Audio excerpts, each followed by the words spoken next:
আজ স্বামীর কথা মতো রান্নাবান্না না করে নিজের মতো মেনুগুলো বানালাম। রাধে রাধে বন্ধুরা, কেমন আছো সবাই? আশা করি সবাই ভালো আছো, সুস্থ আছো। সকাল থেকে ব্লগটা শুরু করছি। জয়িতা স্কুল চলে গেছে, আর ওর ঘরটা পরিষ্কার করতে এসেছি। একটু পরিষ্কার করে নিয়ে তারপরে যাব রান্নাতে।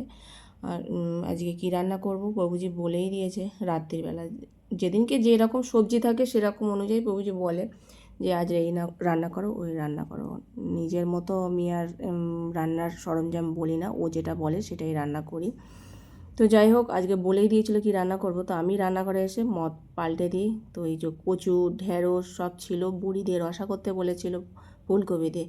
তো আমি বললাম রসা তো প্রতিদিনই হচ্ছে, তো আজকে আবার একটু ডাল বসাই, ডাল বসিয়ে আর এই যে ঢেঁড়স আর আলু সর্ষে বাটা দিয়ে করছি। তো প্রতিদিন রসা খেতে খেতেও আর ভালো লাগে না, তাই একটু ঝাল ঝোল হলে ভালো লাগে। তো একটু কাঁচা লঙ্কা সর্ষে বাটা দিয়ে করছি। আর এদিকে ডালটা সাঁতলে নিয়েছি, টমেটো দিয়ে মটর ডাল হচ্ছে। আর এদিকে কুঁদরি ফুলকপি আলু একসাথে দিয়ে ভাজছি। একটু বাদাম আগে ভেজে নিয়েছি, ভেজে নিয়ে সেই তেলের মধ্যেই এখন এই ভাজাটা দিচ্ছি। ব্যাস, আজকে নিজের মতো মেনুগুলো চেঞ্জ করলাম, মানে ওর কথা না শোনে। আসলে সকালে কী রান্না হবে, বিকেলে কী রান্না হবে, একটু মাঝে মাঝে নিজের মতামত দিই, বাদ বাকি স্বামীর মতামতেই সংসারের রান্নাবান্নার আইটেমগুলো হয়। যাই হোক, রান্নাবান্না হয়ে গেছে। তো তারপর ভগবানকে সেবা দিয়েছিলাম, আর মিষ্টি দই আর শসা দিয়ে।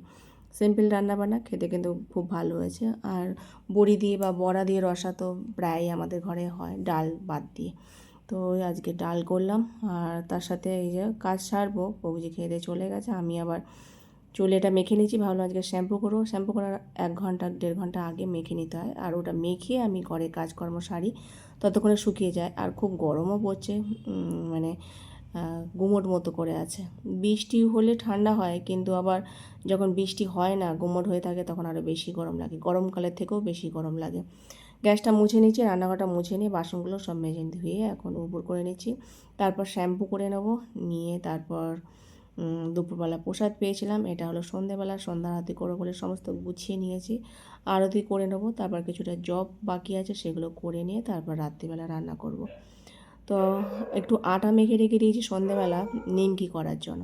সেই নিমকিটা এখন ভাজছি, বেশি নয়, 4টে মতো লেচি করে রেখেছিলাম। নিমকি যে যে আটা মাখে সেই আটা মেখে খানিক্ষণ রেখে দিয়েছিলাম ময়দা দিয়ে, আর একটুখানি কালো জিরে, তারপর জোয়ান দিয়ে মেখেছিলাম।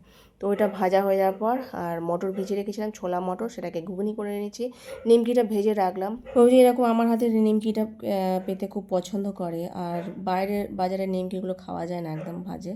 তো আমি এরমভাবে নিমকিগুলো করি, ও খেতে ভালোবাসে। আর বেশি করে আমি সেই দুর্গা পুজোর সময় করি নারকেল নাড়ু আর নিমকি। তো এবারে আগেই করেছি, খুব ভালো লাগে নিমকিগুলো। সেই নিমকি দিয়ে আর রুটি করেছিলাম, ঘুগনি দিয়ে ভগবানকে সেবা দিয়েছিলাম। আর এই যে সুজির হালুয়া করে রেখেছিলাম একটু বেশি করে, ওটা সন্দেশের মতো ফ্রিজে রেখে দিয়েছিলাম, ভগবানকে আগের দিন দিয়েছি, সেই দিয়ে এখন প্রসাদ পাচ্ছি। আর আজকের মতো ভিডিওটা এখানে শেষ করছি। সকলে ভালো থেকো, হরে কৃষ্ণ।